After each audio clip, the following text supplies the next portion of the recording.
हे भगवान।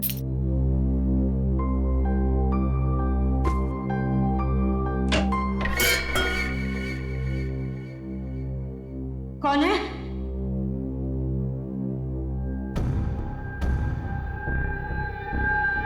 कौन है वहां? कौन है?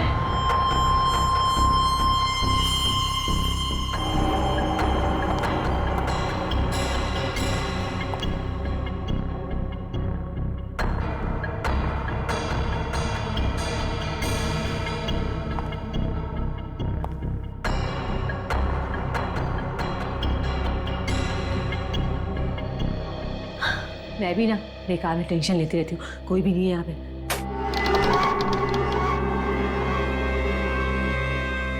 कौन है बेडरूम में?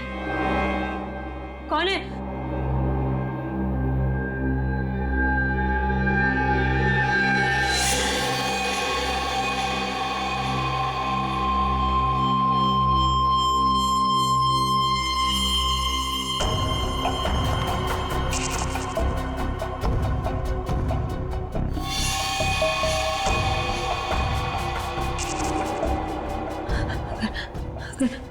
अगर वो धमकी वाली बात सच है तो मेरी जान को खतरा है।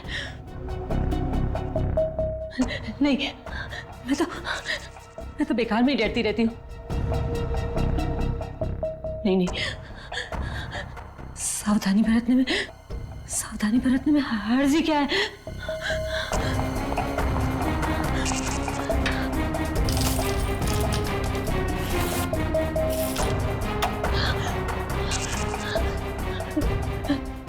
मेरी जान को खतरा है।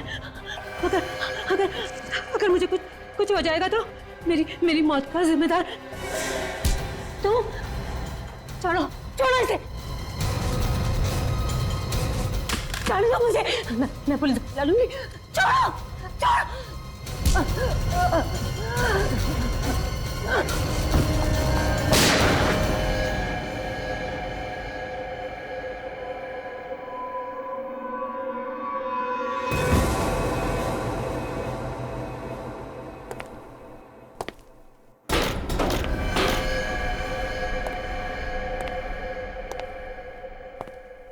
रात के अंधेरे में, सिर्फ चांद के प्रकाश में, बिजली की गड़गड़ाहट में राजन ने अपनी चाबी से मुख्य द्वार को खोला।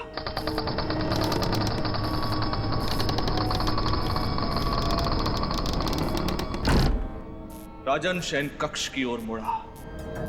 धीरे धीरे और धीरे वो अपने कदम शयन कक्ष की ओर बढ़ाने लगा। और जैसे ही राजन शयन कक्ष के द्वार तक पहुंचा, तभी अचानक एक हाथ पीछे से उसके कंधे पर आ थमा। राजन की चीख निकल गई। राजन ने पलट कर देखा तो वो उसकी पत्नी अनीता थी। अनीता ने बड़े ही प्यार से राजन से कहा, जानू, हैप्पी बर्थडे। अनीता के हाथ में एक केक था। उस केक के ऊपर एक जलती हुई मोमबत्ती लगी हुई थी। रेखा, तुमने देखा ये लाइट और साउंड वाले आईडी का है। डिस्टर्ब मत करो, सुनने दो। अरे हिट है, खूनी लिबास नावे सारे देश में धूम मचाएगी, देखना। राजन बड़े ही प्यार से अनीता की आंखों को पढ़ रहा था। अनीता ने राजन से कहा, ऐसे क्या देख रहे हो? तुम्हें क्या लगा मैं तुम्हारे जन्मदिन को भूल गई? राजन मुस्कुराया। अनीता ने बड़े ही प्यार से राजन का हाथ पकड़ा और उसको टेबल तक ले गई। अनीता ने वो केक टेबल के ऊपर रख दिया। अचानक अनीता ने चाकू उठाया और तेजी से राजन की ओर घुमाया। राजन डर गया। तभी अनीता बोली, जानू, केक नहीं काटोगे? राजन ने राहत की सांस ली।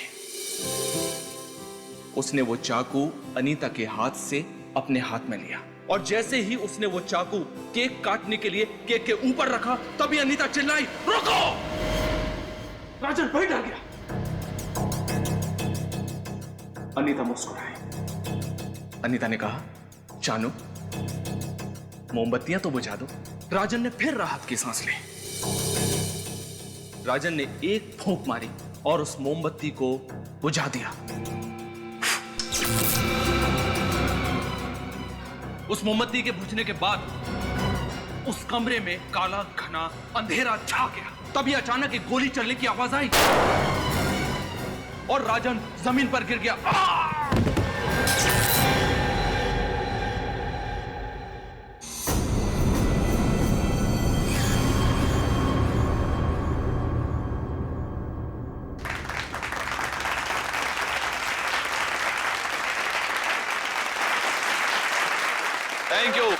Thank you very much.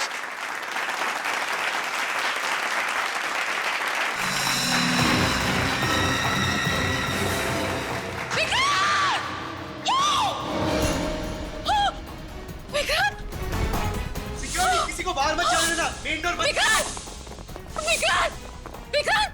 Vikrant क्या हो गया तुम्हें? अरे कोई सीआईडी को बुलाओ जल्दी। विक्रांत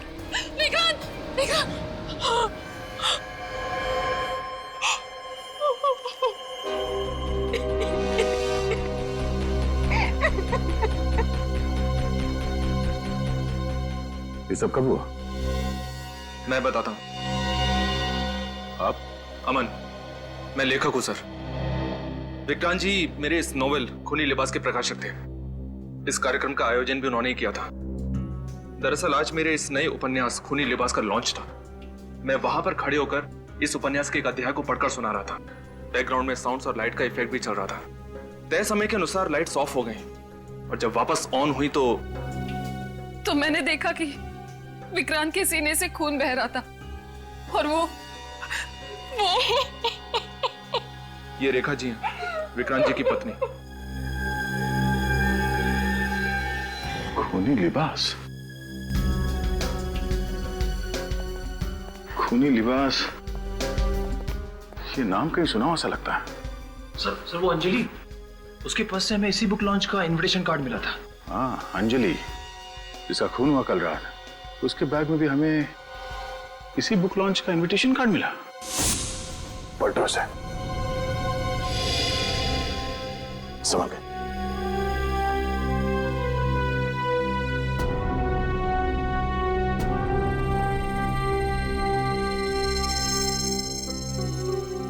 तो अंजलि का और उस हमलेवार के बीच में काफी हाथापाई हुई थी। निशाने को देख के लगता है कि अंजलि ने अपने आप को बचाने की पूरी कोशिश की थी। हाँ सर, लेकिन हत्यारे ने बड़ी बेरहमी से इन पर गोली चला दी। दरवाजा टूटा हुआ नहीं है, घर की सारी चीजें, सारा सामान अपनी जगह पे है। यानी वो हमलावर घर के अंदर जबरदस्ती नहीं घुसा है, अंजलि ने उसे अंदर आने दिया है। इसका मतलब है कि अंजलि उसे जानती थी।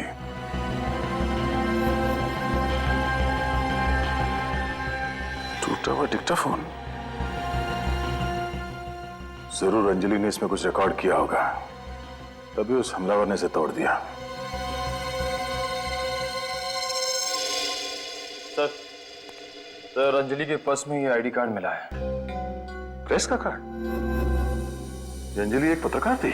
हाँ सर, और सर साथ में ये बुक लॉन्च फंक्शन का इनविटेशन कार्ड भी है। इसका मतलब है अंजलि को भी यहां आने का इनविटेशन मिला था। कहीं दोनों खून का आपस में कोई संबंध तो नहीं है? जरा पीछे हटिए प्लीज।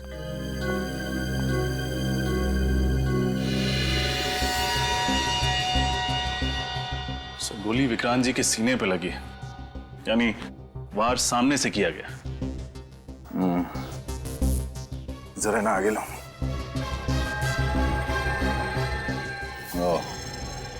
गोली विक्रांत जी के सीने से चीरती हुई पीठ से बाहर निकली और यहां चेयर में जा घुसी। सर तब तो गोली बहुत नजदीक से चलाई गई होगी, क्लोज रेंज से। इन्हें नीचे लिटा दो, संभाल के।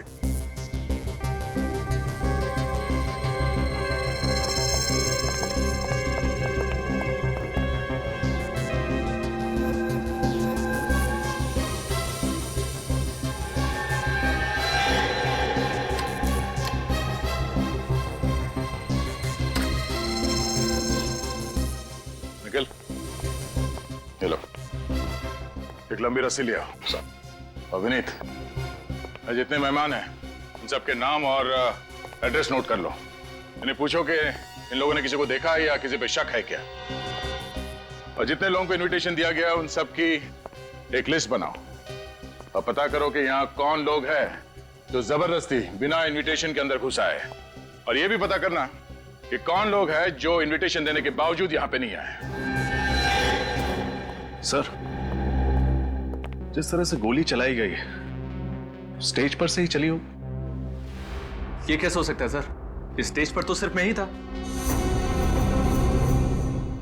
आप कह रहे थे कि उस वक्त आप स्टेज पे इस उपन्यास से एक अध्याय पढ़ रहे थे। जी हाँ सर, बैकग्राउंड में साउंड और लाइट का इफेक्ट भी चल रहा है। और हाँ सर, इस कहानी में एक जगह कमरे में अंधेरा होता है और किरदार पे गोली चलती है। और उस वक्त इस हॉल में भी अंधेरा हुआ था। ये अंधेरा होना और गोली चलने की आवाज ये पहले से तय था क्या? जी हाँ सर, गोली की आवाज की रिकॉर्डिंग सुनाई देना और ठीक उसी वक्त सचमुच की गोली चलना इत्तेफाक तो नहीं हो सकता। हमें वो ऑडियो सीडी चाहिए गोली चलने की। जी हाँ, मिल जाएगी। सर, सरस्सी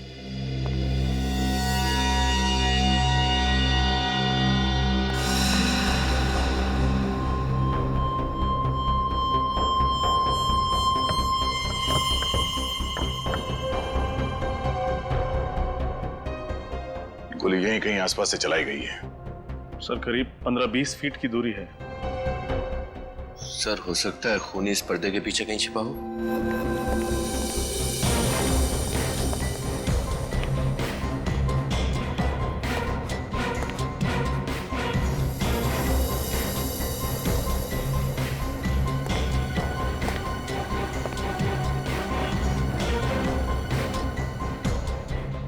गोली यहाँ इसी जगह से चली है, ये देखो।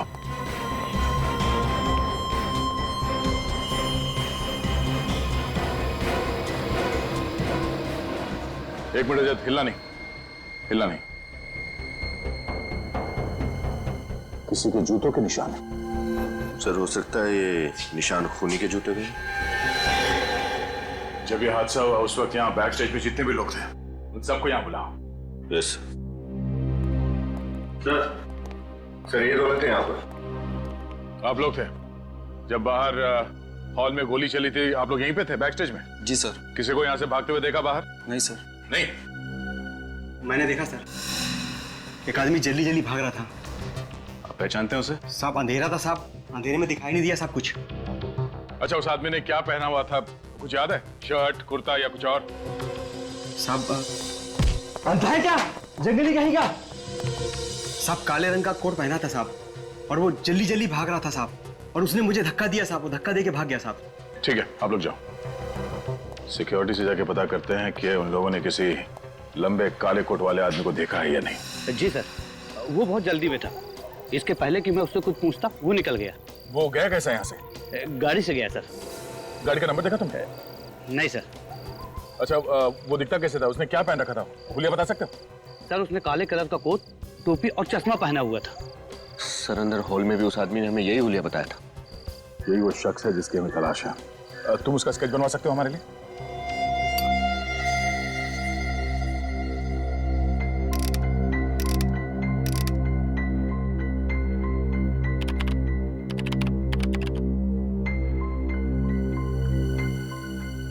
जी सारुण के साहब, कोई खास बात पता चली है क्या?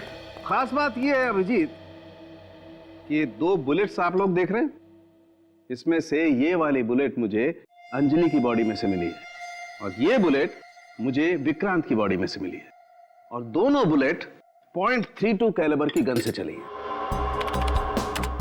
यहां देखो, ये देख रहे हो, दोनों गोलियों पर गन बैरल का एक जैसा निशान है। एकदम आइडेंटिकल। इसका मतलब अंजलि और विक्रांत को एक ही गन से मारा गया है।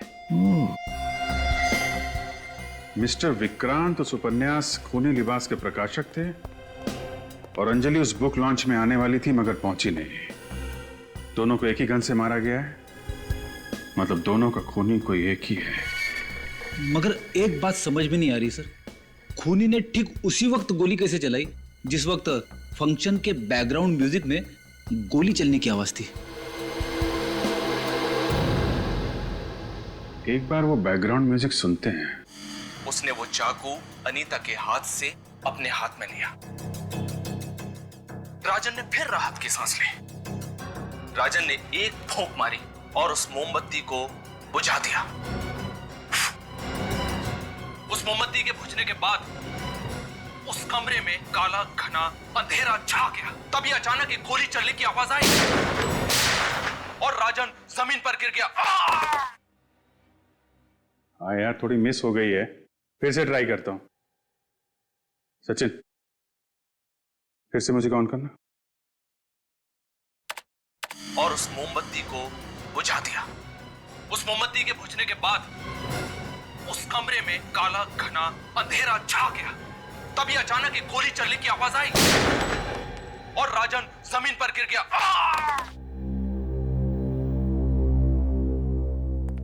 गोली की आवाज पे गोली चलाना इतना आसान नहीं है, काफी प्रैक्टिस की जरूरत पड़ेगी। और हत्यारे ने उसी वक्त गोली चलाई जिस वक्त उसने सीढ़ी से गोली की आवाज सुनी।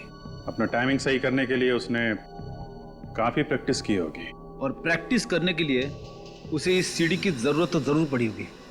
हाँ, और बिना सीढ़ी के तो प्रैक्टिस कर नहीं सकता था। पता लगाओ ये सीडी किस रिकॉर्डिंग स्टूडियो में तैयार की गई है और किस किस को दी गई है। सर बुक लॉन्च फंक्शन की गेस्ट लिस्ट चेक की तो पता चला कि 5 गेस्ट थे जो इस फंक्शन में नहीं आए। अच्छा, और क्यों नहीं आए थे? सर 4 लोगों ने तो पहले ही ऑर्गेनाइजर को इन्फॉर्म कर दिया था कि वो लोग नहीं आ पाएंगे, लेकिन एक गेस्ट ने ऐन वक्त पर अपना इनविटेशन कैंसिल कर दिया। और वो कौन है? विक्रांत जी की सेक्रेटरी स्नेहा। स्नेहा जी?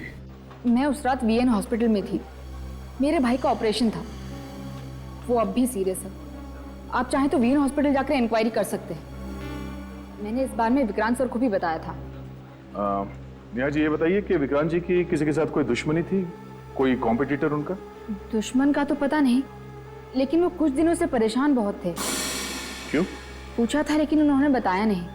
लेकिन हाँ, मैंने उन्हें फोन पर किसी से टेंशन में बात करते हुए सुना था। क्या बात कर रहे थे वो, सुना आपने?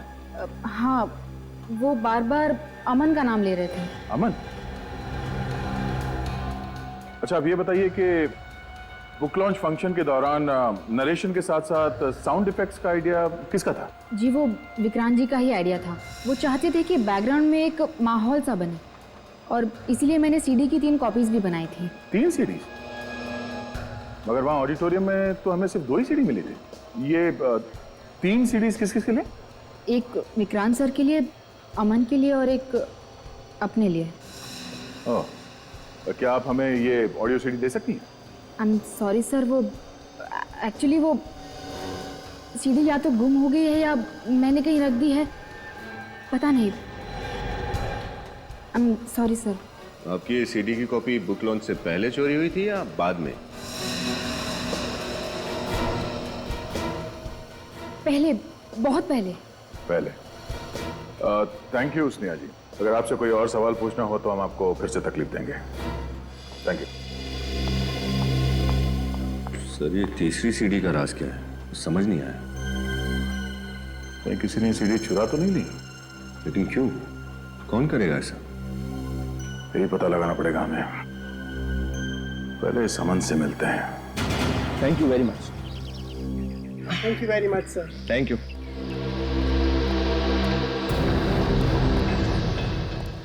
अरे सर, आप लोग यहाँ? हमें पता चला कि आप पत्रकारों को इंटरव्यू दे रहे हैं, तो सोचा लगे आज क्यों ना हम भी कुछ सवाल पूछ लें आपसे। क्या बात करें सर, एक जर्नलिस्ट को जवाब देने में और सीआईडी ऑफिसर्स को जवाब देने में बहुत बड़ा फर्क होता है। हाँ, फर्क तो होता है। पत्रकार को जवाब देने से मना किया जा सकता है, बस सीआईडी ऑफिसर्स को जवाब तो देना ही पड़ता है। क्या बात है दया सर, आपको तो एक लेखक होना चाहिए था। नहीं, मैं इसी में खुश हूँ। खैर, विक्रांत जी के बारे में कुछ पूछना था आपसे। विक्रांत बहुत ही सीधा साधा और बड़े ही दिल वाला था। मैं आज जो कुछ भी हूं उसी की वजह से तो हूं। अगर मैं सच कहूं सर तो उसके चले जाने का सबसे ज्यादा नुकसान मुझे हुआ है। पिछले कुछ दिनों से उनके व्यवहार में कुछ बदलाव देखा था आपने? कोई अजीब सी बात? जी हाँ, वो बहुत ही खोया खोया सा रहने लगा था, गुमसुम, खामोश। ऐसा लग रहा था जैसे जैसे कोई परेशानी उसको अंदर ही अंदर खाई जा रही है। तो आपने पूछा नहीं उनसे कि किस बात की परेशानी थी उन्हें? जी नहीं। हाँ, लेकिन कुछ दिन पहले की बात है। मैं ऑफिस की लॉबी से गुजर रहा था तो मैंने देखा कि वो फोन पर किसी से गुस्से में बात कर रहा था। किससे बात कर रहा था? शायद वो किसी मिलन से बात कर रहा था और कह रहा था कि मिलन तुम मेरे साथ ऐसा नहीं कर सकते। और आपने ये नाम मिलन पहले सुना था या किसी मिलन को जानते हो आप? जी नहीं। Thank you. तो स्नेहा कह रही थी कि उसने विक्रांत को किससे फोन पर बात करते समय अमन का नाम लिया और ये अमन कह रहा है कि उसने मिलन का नाम लिया। इन्हें एक काम करो, विक्रांत जी के मोबाइल से मिलन का नंबर निकालो और फिर उसका एड्रेस। पता चल जाएगा कौन सच बोल रहा है और कौन झूठ।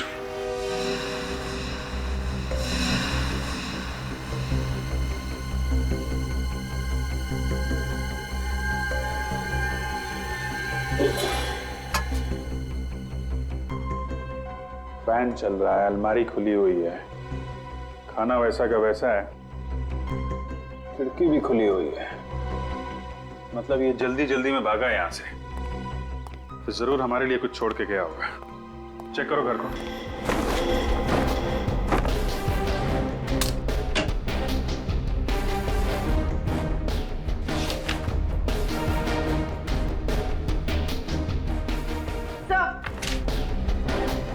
सर ये फोटो मिली है।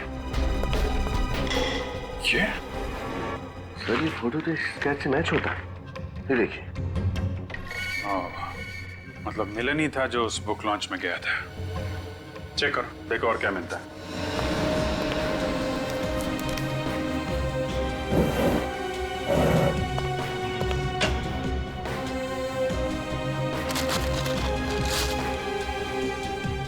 सर अमिन, सर ये देखिए, चश्मा।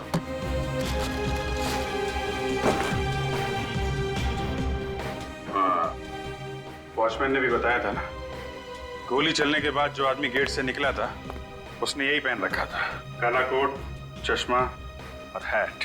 मतलब सर बुक लॉन्च पे मिलन विक्रांत का खून करने के बाद पहले घर आया, हड़बड़ी में अपना सामान पैक किया और यहाँ से चक्कर हो गया।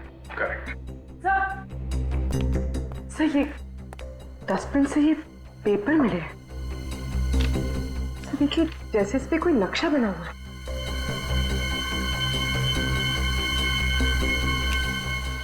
नक्शा ही लग रहा है।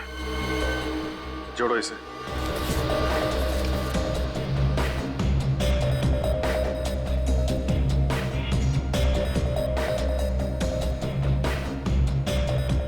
Blue pearl.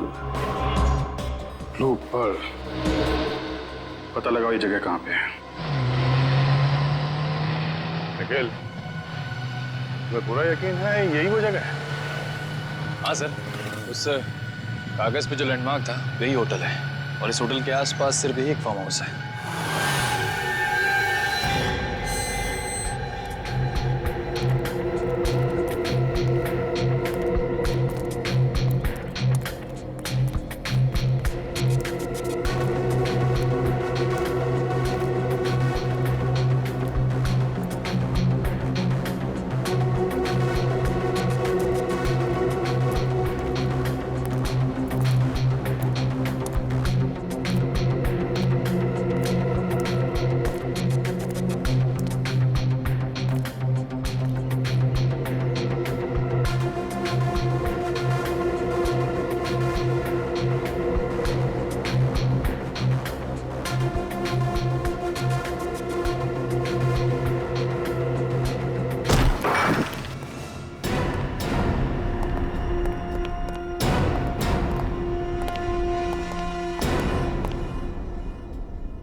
निखिल, अंदर कमरे की तलाशी लो।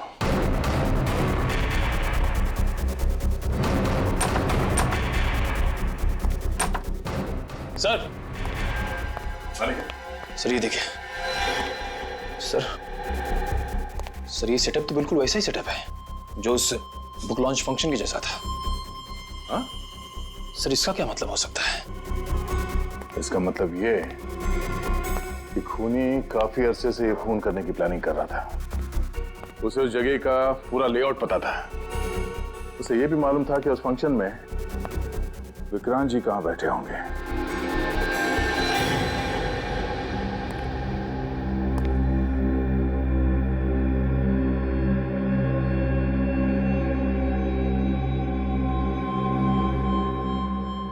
सर ये देखिए, ये गोली बिल्कुल वैसी गोली है जो हमें विक्रांत जी की लाश से मिली थी। हर एक छोटी सी छोटी बात को ध्यान में रखकर उसने कत्ल करने की साजिश रची है। पता नहीं कितने दिनों से अपने इरादों को अंजाम देने में लगा पड़ा था वो। ये टारगेट प्रैक्टिस, ये देखो, ये गोलियां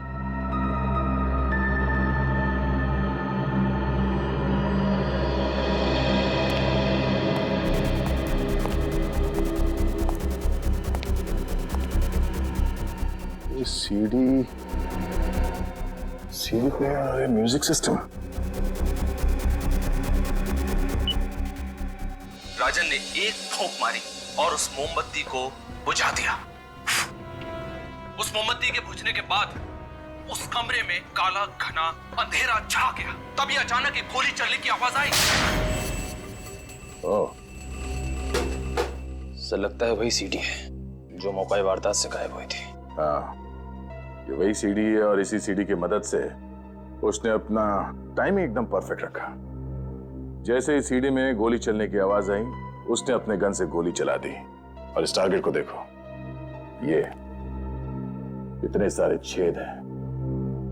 यानी टाइमिंग परफेक्ट रखने के लिए उसने बहुत प्रैक्टिस की थी, टारगेट प्रैक्टिस। और सर इसीलिए उसने ये पर्दे और खिड़कियां सब बंद करके रखा, ताकि जब वो गोली चलाने की प्रैक्टिस करे तो ना उसे कोई सुन सके ना देख सके। निखिल, आसपास जाके पता करो कि ये फार्म हाउस किसका है।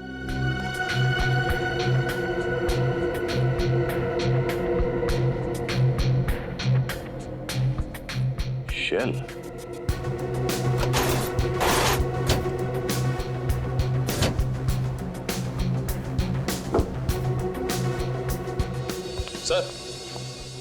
सर जो बात पता चली आप सुनेंगे तो हैरान हो जाएंगे।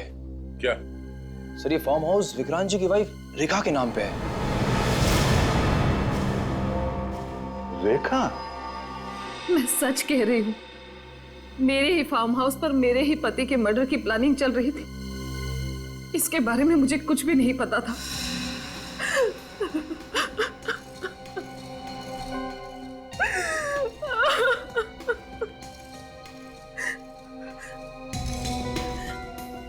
अगर मुझे पता होता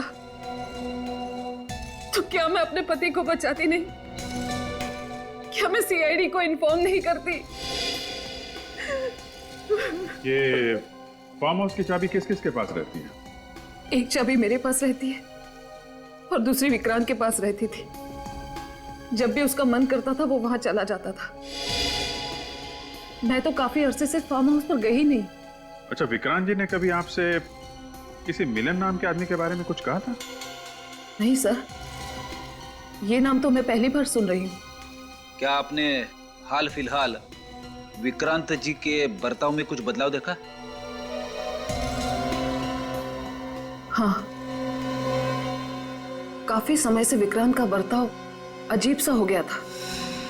वो कहाँ जाता है, किससे बात करता है, कभी कुछ नहीं बताता था। सुबह भी जल्दी निकल जाता था और रात को भी देर से लौटता था। तो आपने उनसे पूछा नहीं? बहुत बार पूछा, लेकिन उसने तो मेरे सारे सवालों का जवाब देना ही बंद कर दिया था। जब भी कुछ पूछो बस चुप रहता था। ठीक है रेखा जी, अभी आप जा सकती हैं।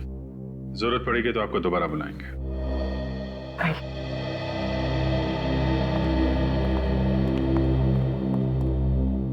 सर, मुझे तो लगता है ये मिलन ही खूनी है, क्योंकि बुक लॉन्च फंक्शन की शाम उसको ही निकलते हुए देखा गया था।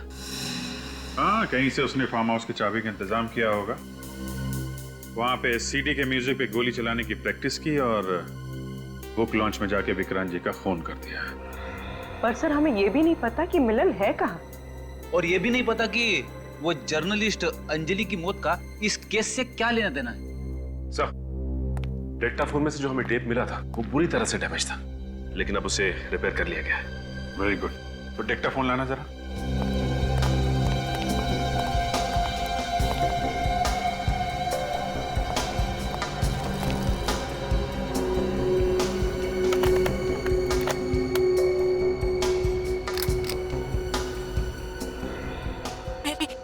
मेरी जान को खतरा है। मैं मार्वे रोड फ्लैट नंबर 5 में मछुआरी गली में रहती हूँ। अगर मुझे कुछ हो जाएगा तो मेरी मौत का जिम्मेदार। जान को खतरा? फिर से रिमाइंड करो।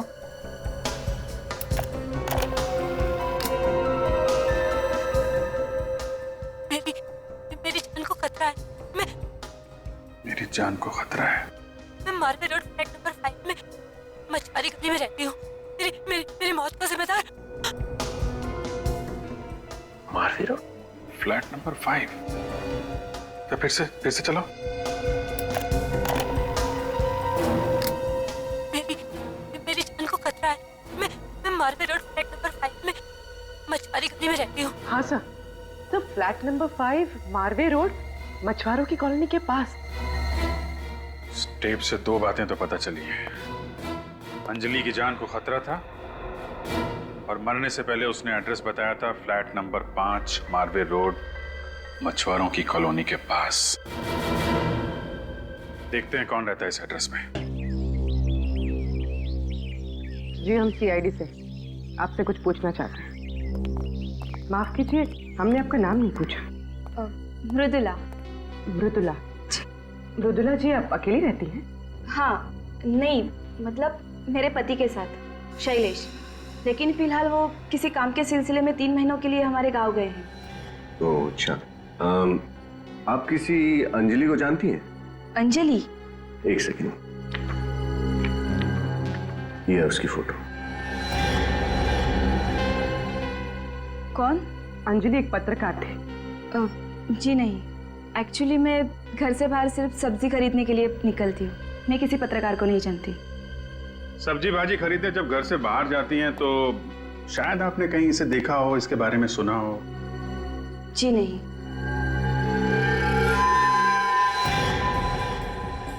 हमने आपको डिस्टर्ब किया, शायद आप नहा रही थी। जी हाँ। तो फिर आपके बाल इतनी जल्दी कैसे सूख गए?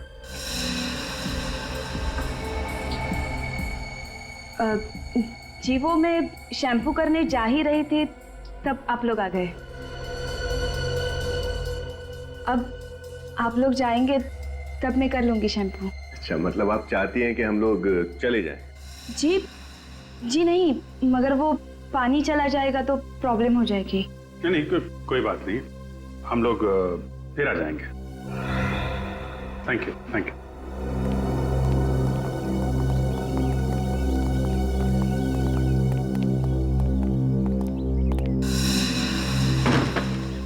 झूठ बोल रही है। हाँ सर, वो शैम्पू वाली बात तो छोटी थी। जानबूझ के दरवाजा खोलने में देर लगाई। शैम्पू का तो सिर्फ बहाना था। लेकिन सर ऐसा किया क्यों होगा इन्होंने? हॉल की दीवार पे एक जगह खाली थी, ऐसा लग रहा था वहां पे कोई पेंटिंग लगी थी या कोई फोटो फ्रेम था। मतलब सर अभी हमारे अंदर घुसने से पहले उन्होंने वहां से वो फोटो फ्रेम या पेंटिंग हटा दी होगी। अब तो ऐसा ही रहा है। मगर वो ऐसे क्यों करेगी सर? नहीं चाहती होगी कि हम वो फोटो फ्रेम या पेंटिंग देखें। सर ऐसी क्या खास बात होगी उस फोटो फ्रेम या पेंटिंग में? उसी का पता लगाना पूर्वी। चलो जरा पड़ोसियों से मिलते हैं।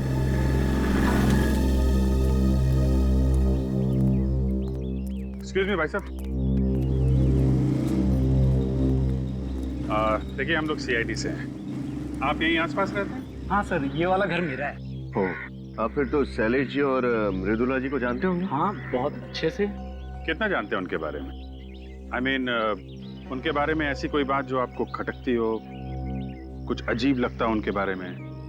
हाँ सर, एक्चुअली सर वो दोनों वैसे तो बहुत मिलनसार है सर, लेकिन पिछले कुछ दिनों से सर उनका बर्ताव बहुत अजीब सा हो गया सर। अजीब सा मतलब? अचानक हम सबसे बातें करना बंद कर दिया है, सहमे सहमे से रहते हैं सर। तो इसकी वजह नहीं पूछी आपने? पूछा था सर, उन्होंने जवाब नहीं दिया, बात को घुमा दिया सर। अच्छा, इनके घर आना जाना तो होगा आपका? हाँ, काफी बार मैं जा चुका हूँ। आई सी। फिर तो आपने इनके हॉल में जो एक तस्वीर है वो तो देखी होगी, वो जो है ना, वो बड़ा सा फ्रेम है हॉल में बिल्कुल सामने। वो कौन सी फोटो थी वो? मैरिज वाली सर, मृदुला जी और शैलेश जी की शादी की फोटो है सर। कहीं आप उसी की बात तो नहीं कर रहे? अच्छा अच्छा, हाँ हाँ वही। अच्छा, ये शैलेश जी काम कहाँ करते हैं? शॉपिंग मार्केट में सर। कौन से शॉपिंग मार्केट? वो हाँ, arc line shopping market sir. अच्छा अच्छा, thank you very much. Okay sir. Sir, जी ने वो मृदुला जी और शैलेश जी की शादी की फोटो हमसे क्यों छुपाई? शायद शैलेश की पहचान छुपाने के लिए। Arc line shopping market.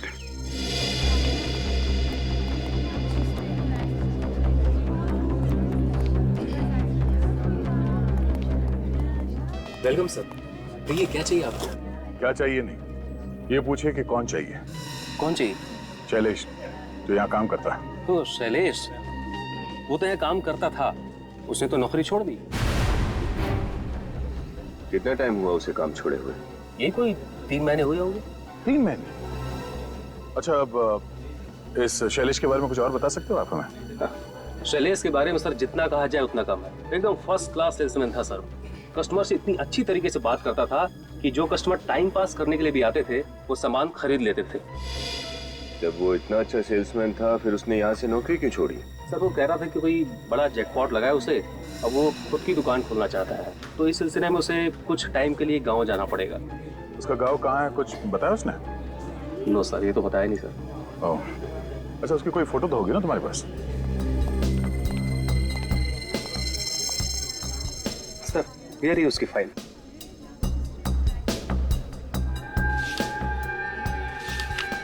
ओह, ये शैलेश पकड़ ले इसे सर। नहीं, अभी नहीं, एक और काम करना बाकी है।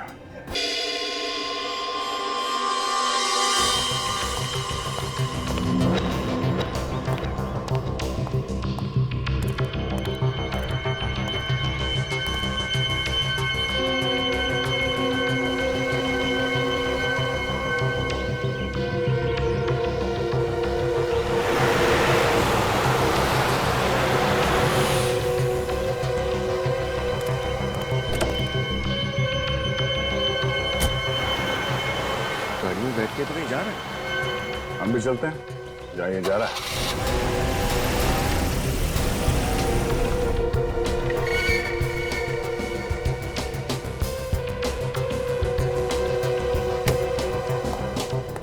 अमन, अब मैं और बर्दाश्त नहीं कर सकता। मेरे पैसे दे दो, उसके बाद मैं तुम्हारे सामने कभी नहीं आऊंगा। दे तो दिए पैसे, अब और पैसे कहां से लाऊं? तुम मुझे बेवकूफ समझते हो क्या? मुझे ये नहीं मालूम कि तुम्हारा कौन सा बड़ा चक्कर चल रहा है? अरे कोई बड़ा चक्कर नहीं चल रहा यार, मेरा विश्वास करो।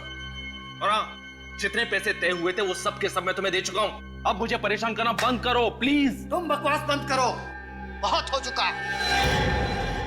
तुम ऐसे नहीं मानोगे। मिलन, देखो ये गन, प्लीज ये गन मत चलाना। हाँ, तुम गोली नहीं चला सकते। हम शांति से बैठकर बात करते हैं ना। अरे तुम्हें जितना पैसा चाहिए उतना पैसा मैं तुम्हें दूंगा, मैं वादा करता हूं तुमसे। लेकिन प्लीज ये गन नीचे कर दो। हाँ, गन नीचे कर दो। ये बंदूक मुझे बहुत पहले निकाल लेनी चाहिए थी, लेट हो गए। सीआईडी हमेशा ही टाइम से पहुंचती है। हाथ ऊपर कर, हिलना नहीं। गन लो। अच्छा हुआ सर आप लोग आ गए, इस पागल आदमी से मुझे बचा लीजिए। घबराने की कोई जरूरत नहीं है अमन, अब तुम्हें कुछ नहीं होगा। शुक्रिया सर, बहुत बहुत शुक्रिया, आप लोगों ने मेरी जान बचा ली। निखिल, हथकड़ी लगाकर हिरासत में ले लो। सर, मैंने क्या किया है सर? सर, मेरा कोई कसूर नहीं है, मुझे गिरफ्तार मत करिए सर।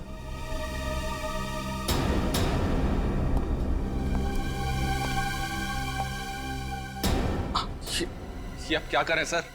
आप लोग मुझे क्यों गिरफ्तार कर रहे हैं? ये ड्रामा बंद करो मिस्टर शैलेश। शैलेश?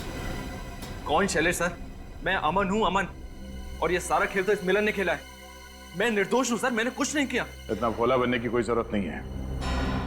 हमारे पास सबूत है कि तुम्हारा असली नाम अमन नहीं, शैलेश है।